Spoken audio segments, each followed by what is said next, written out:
Hello students, welcome. Today we are discussing a new chapter circle. देखिए बेटा, पिछला जो अपना कोऑर्डिनेट चल रहा था उसमें हमने कोऑर्डिनेट किया, उसमें डिस्टेंस फार्मूला है, सेक्शन फार्मूला है, डिफरेंट टाइप ऑफ पॉइंट्स है, वो सब कुछ डिस्कस किया था। इसके बाद में जो अपन ने स्टार्ट किया था वो था स्ट्रेट लाइन। अब स्ट्रेट लाइन क्या होता है, इसकी डिफरेंट फॉर्म्स क्या होती है, किस तरह से दो लाइंस के बीच का एंगल निकालते हैं, डिस्टेंस निकालते हैं, इसके अलावा इंटरसेक्शन पॉइंट है, ये सब चीज़ें अपन ने पिछले लेक्चर में डिस्कस किया था। ओके बेटा, आज अपन जो शुरू करने जा रहे हैं वो है सर्किल। देखिए, बेसिक सर्किल के बारे में आप लोग 10th क्लास में पढ़ चुके हैं।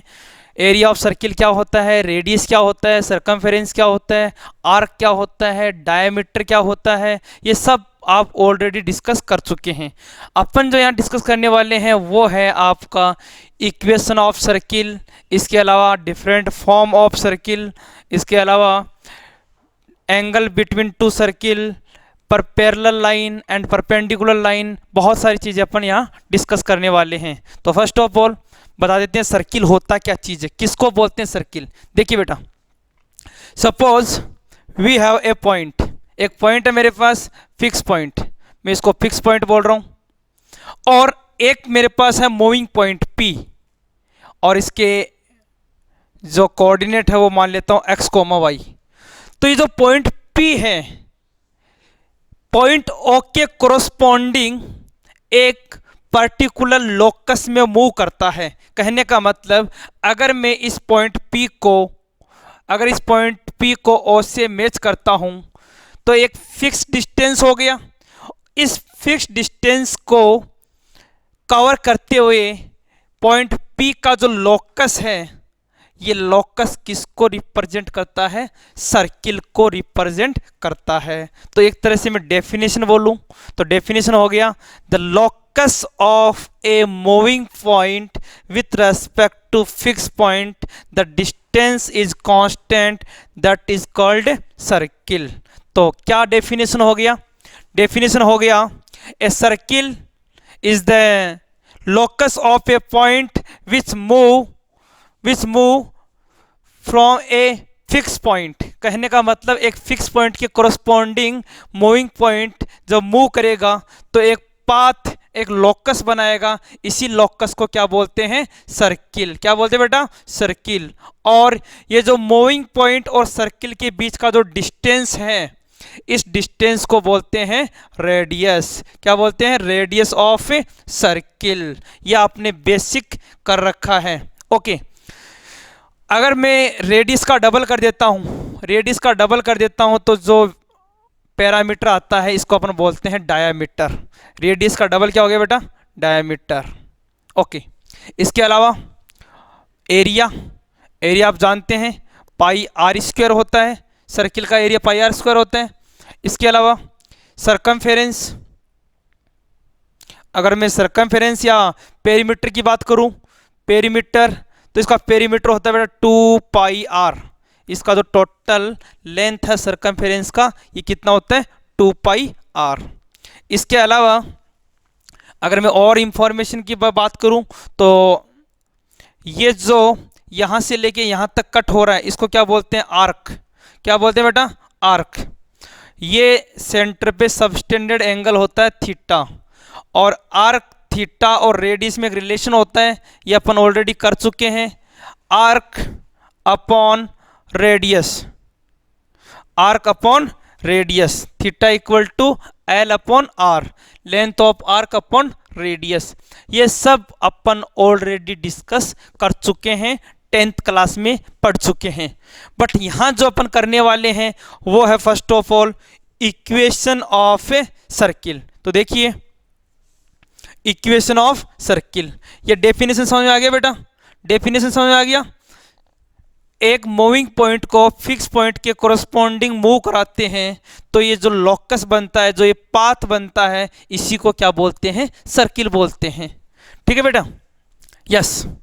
General equation of circle, circle का जनरल इक्वेशन क्या होता है, देखिए सर्किल का जनरल इक्वेशन होता है x square plus y square plus 2gx plus 2fy plus c equal to 0, x square plus y square plus 2gx plus 2fy plus c equal to 0, ये circle का general equation है।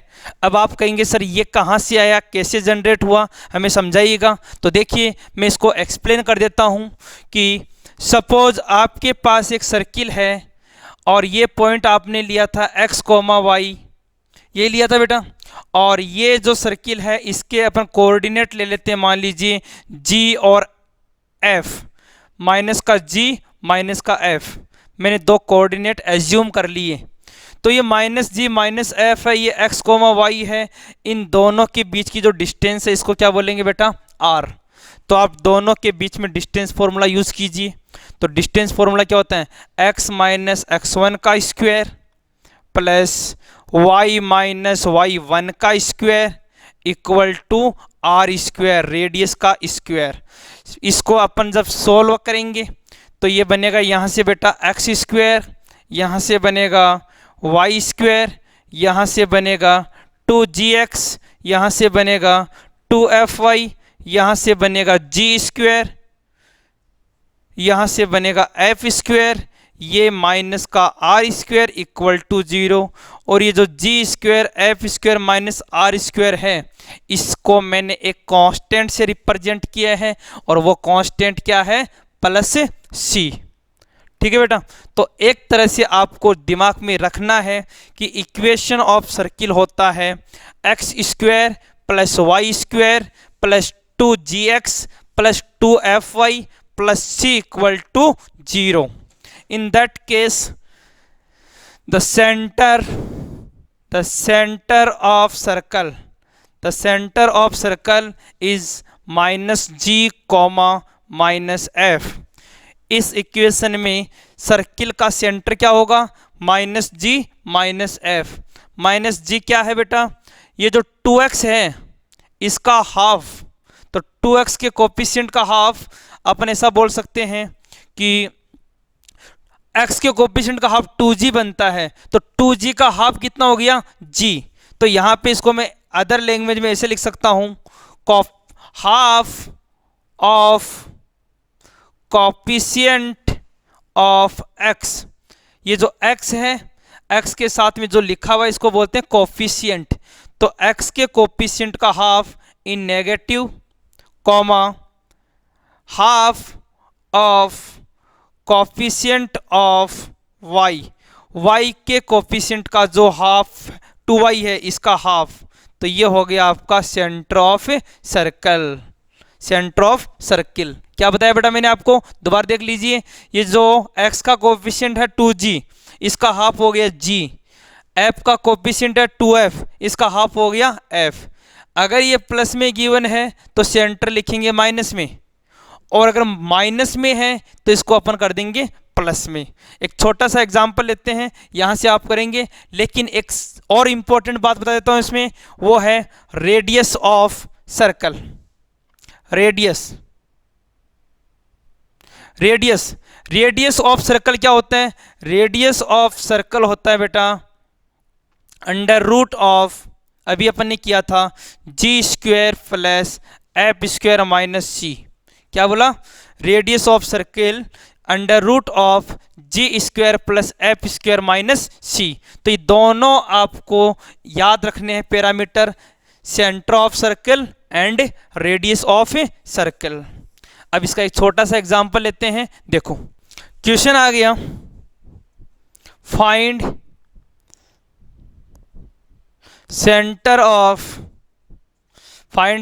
Of circle x square plus y square plus 4x minus 3y plus का 1 equal to 0। Sir ये एक circle का equation है, इसका centre क्या होगा, तो आप बोलेंगे सेंटर ऑफ सर्कल, सेंटर हो गया यहाँ से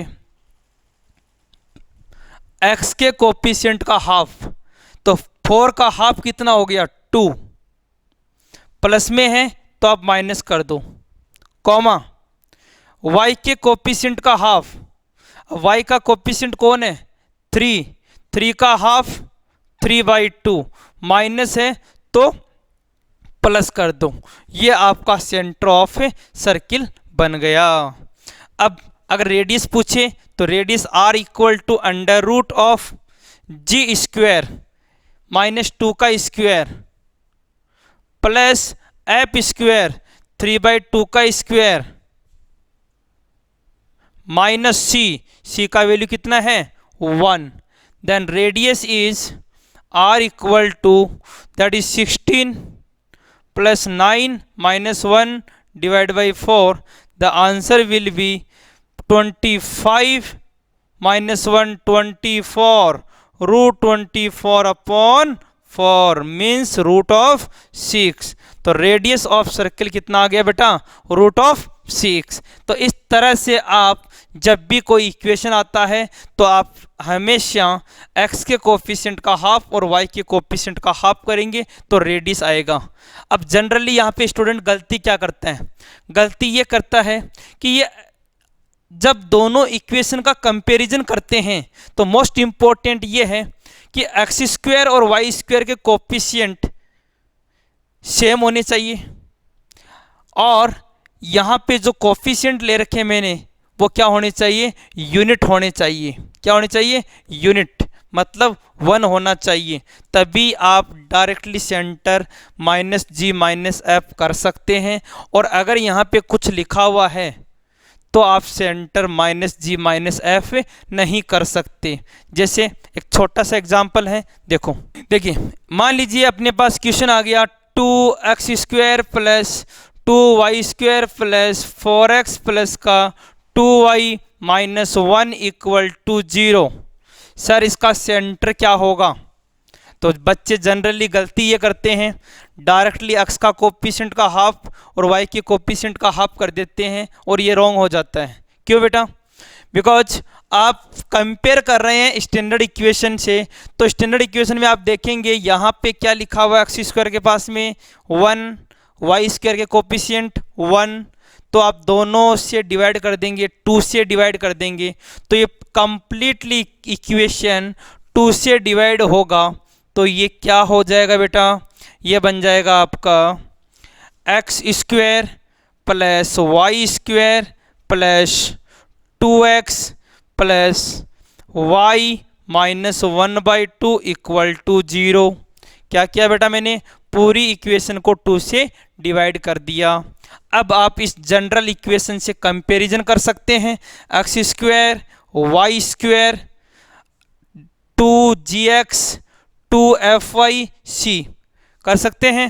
ओके, तो अब इसका सेंटर फाइंड करेंगे तो इसका सेंटर हो जाएगा सेंटर कोफिशिएंट ऑफ x का हाफ, तो 2 का हाफ 1 माइनस में, y का 1 है तो 1/2 माइनस में, ये बेटा इसका सेंटर ऑफ सर्किल हो गया। तो जब भी आपका इक्वेशन इस फॉर्म में आता है तो आप हमेशा दिमाग में रखेंगे सेंटर ऑफ सर्किल माइनस का g माइनस का f।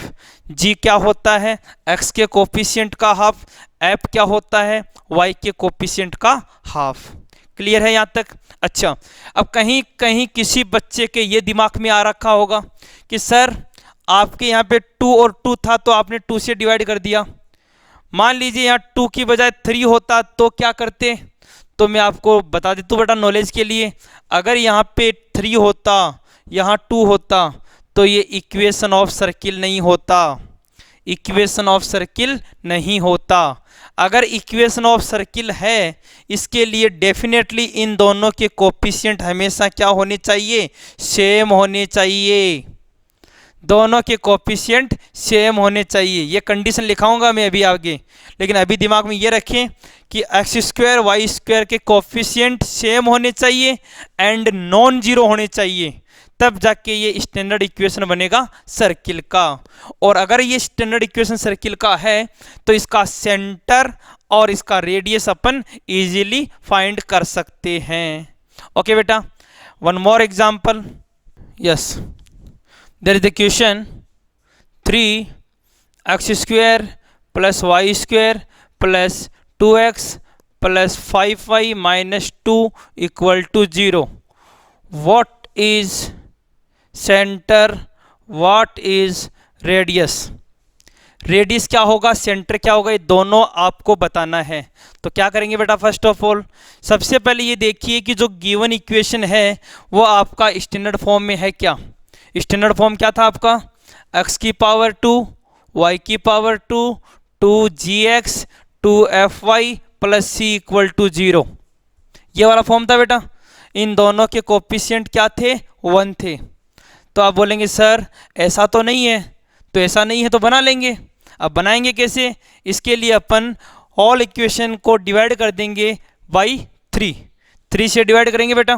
तो देखिए जैसे ही आप 3 से डिवाइड करेंगे तो यही इक्वेशन लिखा जाएगा x square plus y square plus 2/3x plus 5/3y minus 2/3 equal to 0। Clear है बेटा, यही इक्वेशन ऐसा मैंने कर दिया। क्यों, क्योंकि मैंने पूरे इक्वेशन को 3 से डिवाइड कर दिया। Okay, now the centre of circle, अब डायरेक्टली लिख सकते हैं x के कोफिशिएंट का हाफ 2/3 का हाफ कितना हो गया बेटा, 2/3 का हाफ हो गया 1/3 माइनस कॉमा 5/3 का हाफ 5/6 माइनस, ये तो हो गया इसका सेंटर। ओके, रेडियस निकालना है r, तो फॉर्मूला क्या बताया था बेटा, under root of g square 1/9 f square 25/36 minus c, तो ये हो जाएगा प्लस 2/3। इसको आप सिंप्लीफाई करेंगे तो आपका रेडियस ऑफ सर्किल मिल जाएगा। तो आई थिंक आपके एकदम से क्लियर हो गया दिमाग में कि स्टैंडर्ड इक्वेशन क्या होता है सर्किल का। ये सर्किल का स्टैंडर्ड इक्वेशन कैसे जनरेट हुआ वो भी मैंने आपको बता दिया कि बेटा एक फिक्स पॉइंट होगा, एक मूविंग पॉइंट होगा, ये मूविंग पॉइंट फिक्स पॉइंट के कोरस्पॉन्डिंग रोटेट करेगा, तो जो भी पाथ बनेगा उसको हम सर्किल बोलेंगे और इस सर्किल का इक्वेशन जनरेट होगा दोनों पॉइंट्स के बीच में डिस्टेंस फॉर्मूला यूज करके। और डिस्टेंस फॉर्मूला यूज करके हम जब फाइंड करेंगे तो यहाँ सेंटर ऑफ सर्किल आएगा -g-f और रेडियस आएगा under root of g square plus f square minus c। Okay बेटा, क्लियर है यहाँ तक? Okay, yes. इसमें आप एक छोटा सा नोट लिख लें बेटा, अभी जो जनरल इक्वेशन कर रहे थे इसमें इंपॉर्टेंट नोट है, ये नोट लिख लें, बहुत इंपॉर्टेंट है। क्या है देखो, क्वेश्चन है, नोट है ax square plus by square plus 2hxy plus 2gx plus 2fy plus c equal to 0। ये एक सेकंड डिग्री इक्वेशन है, सेकंड डिग्री इक्वेशन है, इसको बोलते हैं second degree equation. Second degree equation represent a circle if, क्या लिखूं, represent a circle if. देखिए ये जो सेकंड डिग्री इक्वेशन मैंने लिख रखा है यहां पे, ये एक सर्किल को रिप्रेजेंट करेगा। कब करेगा, जब coefficient of a x square and coefficient of y square are same. A और बी है वो दोनों क्या होने चाहिए, same, and not equal to 0। अगर ये दोनों सेम हैं और 0 के इक्वल नहीं हैं तो ये आपका अच्छा, एक तो ये, एंड एक और बात रह गया, and h equal to 0। h का वैल्यू 0 क्यों होना चाहिए, क्योंकि h का वैल्यू 0 होगा तो एक्स वाई का टर्म एलिमिनेट हो जाएगा यहाँ से। इसके अलावा a और b सेम होंगे तो आपका इक्वेशन क्या बन जाएगा, x square plus y square plus 2gx plus 2fy plus c equal to 0। क्योंकि ये वाला इक्वेशन अपने दिमाग में है। अब ये इक्वेशन कब बनेगा बेटा, जब ये दोनों कोफिशिएंट सेम होंगे, नॉट इक्वल टू 0 होंगे, एंड ये जो एक्स्ट्रा टर्म लिखा हुआ है 2hxy, तो यहाँ h का वैल्यू क्या होना चाहिए, 0 होना चाहिए, तब जाके ये आपके सर्किल को रिप्रेजेंट करेगा, अदरवाइज नहीं करेगा। अगर मान लीजिए a और b का वैल्यू अलग अलग है तो भी ये सर्किल को रिप्रेजेंट नहीं करेगा। और ये जो मैंने ऊपर लिखा इक्वेशन, इस इक्वेशन को बोलते हैं second degree equation, second degree equation. तो आपके दिमाग में सेट हो गई बात कि ए और बी क्या होने चाहिए, सेम होने चाहिए and not equal to zero, and जो एच है ये क्या होना चाहिए, जीरो होना चाहिए। अब इसमें एक छोटा सा क्वेश्चन बना देता हूँ मैं, कैसे देखो।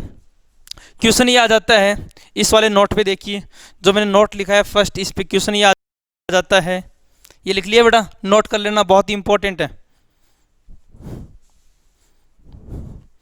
क्वेश्चन आ जाता है कि p minus one x square plus 2y² plus 3x plus 4y minus one equal to 0 is a circle if.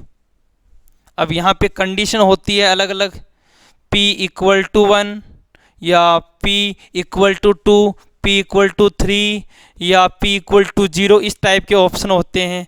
तो मैं आपको बता दूं बेटा कि अगर ये सर्किल को रिप्रेजेंट करता है then the coefficient of x square is equal to coefficient of y square. कहने का मतलब p माइनस वन जो है वो 2 के इक्वल होना चाहिए and p minus one not equal to 0, ये जो कोफिशिएंट है ये 0 के इक्वल नहीं होना चाहिए। ओके, तो यहाँ से p का वैल्यू क्या मिल गया बेटा, यहाँ से p का वैल्यू मिल गया मेरे को 3, और यहाँ से p का वैल्यू क्या नहीं होना चाहिए, p का वैल्यू 1 नहीं होना चाहिए। क्लियर है, p का वैल्यू 3 होना चाहिए और 1 नहीं होना चाहिए, तब जाके किसको रिप्रेजेंट करेगा बेटा, एक सर्किल को रिप्रेजेंट करेगा। मैंने तो 1 और 2 की फॉर्म में लिया है। एग्जाम में जो क्वेश्चन पूछे जाते हैं वो ऐसे पूछे जाते हैं बेटा, यहाँ p माइनस वन डाल दिया, यहाँ q डाल दिया, बोला इज ए सर्कल या रिप्रेजेंट ए सर्कल इफ, नीचे डिफरेंट डिफरेंट कंडीशन डाल दी, तो आप क्या बोलेंगे, p माइनस वन इक्वल होना चाहिए q के and p minus one not equal to 0, 0 के इक्वल नहीं होना चाहिए एंड q जो है ये भी नॉट इक्वल टू 0। ओके, तो यहाँ से एक रिलेशन बन गया, p minus q equal to 1 and p not equal to 1 and q not equal to 0। ये आपकी कंप्लीट कंडीशन है जब ये इक्वेशन सर्किल को रिप्रेजेंट करेगा। क्लियर है बेटा नोट अच्छे से, ओके। इसी नोट में आगे चलते हैं, नेक्स्ट देखिए, यस नोट 2 के अंदर मैं सर्किल के बारे में बताऊंगा। सर्किल के बारे में कैसे, देखो अभी मैं जो सर्किल की बात कर रहा था बेटा, उसमें आपको रेडियस का फॉर्मूला क्या लिखाया था, under root of g square plus f square minus c, ये लिखाया था। अच्छा जी, अगर मैं बोल दूं आपको कि g square plus f square minus c is greater than 0, या ऐसा बोल दूं जी स्क्वायर जो अंडर रूट में लिखा है इसकी बात कर रहा हूं मैं, लेस देन 0, या ऐसा बोल दूं g square plus f square equal या फिर माइनस सी इक्वल टू 0। तो इन तीनों ही केसेस का क्या मीनिंग है, तो आप बोलेंगे कि सर ये जो जी स्क्वायर एफ स्क्वायर माइनस सी लिखा है तो स्क्वायर रूट की वैल्यू है और ये वैल्यू पॉजिटिव है, इसका मतलब ये कोई ना कोई रियल नंबर होगा, और रियल नंबर होगा तो रेडियस रियल होगा, और रेडियस रियल होगा तो सर्किल क्या होगा, रियल होगा। तो ये किसको रिप्रेजेंट करेगा, एक रियल सर्कल को रिप्रेजेंट करेगा। और यहाँ पे जो वैल्यू है वो लेस देन 0, कहने का मतलब अंडर रूट का वैल्यू नेगेटिव है, और रूट का वैल्यू नेगेटिव तो आपने पढ़ा था कॉम्प्लेक्स नंबर में, क्या रिप्रेजेंट करेगा, एक इमेजिनरी नंबर। तो इमेजिनरी नंबर है तो सर्किल क्या हो जाएगा, एक इमेजिनरी सर्किल हो जाएगा, इमेजिनरी सर्कल। और थर्ड कंडीशन है कि g square plus f square minus c equal to 0, अगर ये सी 0 हो गया तो रेडियस क्या हो गया, 0, और रेडियस 0 हो गया इसका मतलब सर्किल नहीं बन रहा। सर्किल कहाँ बनेगा, वो तो एक जनरल पॉइंट बनेगा, तो इसका नाम है आपका कौन सा सर्किल, एक पॉइंट सर्किल। इसको क्या बोलेंगे बेटा, एक पॉइंट सर्किल। जब रेडियस 0 है तो जो सर्किल बनेगा इसको अपना बोलेंगे पॉइंट सर्किल। ओके बेटा, ये हो गया अपना सेकंड नोट। ओके, इसके बाद में नेक्स्ट देखिए, इसके क्वेश्चन डायरेक्टली एग्जाम में पूछे जाते हैं, इससे मतलब कंडीशन डाल के विच टाइप ऑफ सर्किल, इस टाइप का क्वेश्चन बन जाता है। Okay, now note third. Note third में देखिएगा बेटा, नोट थर्ड भी ऐसा ही है जैसे मैं अभी आपको इक्वेशन बता रहा था, x square plus y square plus 2gx plus 2fy plus c equal to 0। इसमें देखिए बेटा, आप बोल देंगे इफ g इक्वल टू 0, कि सर मान लो इस वाले इक्वेशन में g का वैल्यू 0 है, तो एक्चुअल में g क्या है, g सेंटर ऑफ सर्किल है और सेंटर ऑफ सर्किल का x कोफिशिएंट है। तो जब x कोफिशिएंट 0 है तो याद करो हमने कोऑर्डिनेट में पढ़ा था कि x 0 कहाँ होता है, y एक्सिस पे। तो जब g का वैल्यू 0 है तो आप बोलेंगे कि सर इसका जो सेंटर है, centre of circle lie on y axis. कहने का मतलब इस सर्किल का जो सेंटर है वो कहाँ बनेगा, y एक्सिस पे बनेगा, क्योंकि y एक्सिस पे ही तो x कोऑर्डिनेट 0 होता है।